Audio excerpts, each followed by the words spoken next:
Hello. ഇന്നാണെങ്കിൽ അച്ഛൻ ശബരിമലയിൽ പോകുന്ന ദിവസം മണ്ഡലകാലമൊക്കെ ആകുമ്പോഴത്തേക്കും നമ്മുടെ എല്ലാ വീടുകളിൽ നിന്ന് ശബരിമലയിൽ പോകും അങ്ങനെ. പക്ഷേ പണ്ടൊക്കെ ആണെങ്കിൽ ഈ സമയത്ത് എല്ലാ വീടുകളിലും ഈ ശരണം വിളി കേൾക്കാറുണ്ട്.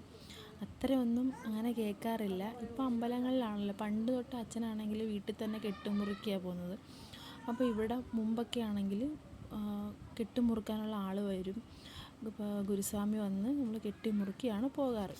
പിന്നെ ആയപ്പോഴത്തേക്ക് അച്ഛൻ ഒരുപാട് പ്രാവശ്യം പോയിട്ടുള്ളത് കൊണ്ട് തന്നെ അച്ഛൻ തന്നെ ഇപ്പോൾ കെട്ടുമുറുക്കി തന്നെത്താനെല്ലാം ഒരുക്കി അച്ഛൻ തന്നെ പോകാറുള്ളത്. അമ്പലങ്ങളിലും അങ്ങനെ പോയി ഇപ്പോൾ ചെയ്യാറില്ല. അപ്പോൾ ഞങ്ങൾ സത്യം പറഞ്ഞാൽ ശബരിമലയിൽ പോകുന്ന ദിവസം എന്ന് പറയുമ്പോൾ നമുക്കൊരു പ്രത്യേക ഭയങ്കര ഒരു മനസ്സിനൊരു ഭയങ്കര റിലാക്സും നല്ലൊരു വൈബുള്ളൊരു ദിവസമാണ്. അപ്പോൾ അങ്ങനെ അച്ഛൻ ഇന്ന് വളരെ നമുക്ക് സന്ധ്യയൊക്കെ ആകുമ്പോൾ എന്തോ ഒരു ഫ്രഷ്നെസ്സാണ് ഈ ശരണം വിളിയും എല്ലാമായിട്ട്. അപ്പോൾ അച്ഛനാണെങ്കിൽ ശബരിമലയിൽ പോയി ഞങ്ങളെല്ലാവരും ശരണം വിളിച്ച് അപ്പോൾ അത് നമ്മൾ ഉള്ളിൽ നിന്നും വരും ആ ശരണം വിളിയൊക്കെ.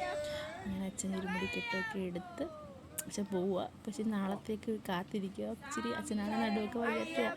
പക്ഷെ ആളെന്ത് വന്നാലും ശബരിമലയിൽ പോകാറുണ്ട്. അപ്പോൾ അത്രയുള്ള ഇന്നത്തെ വീഡിയോ ഇഷ്ടപ്പെടുവാണെങ്കിൽ സബ്സ്ക്രൈബ് ചെയ്യാൻ ലൈക്ക് ചെയ്യാനും മറക്കല്ലേ. ബൈ.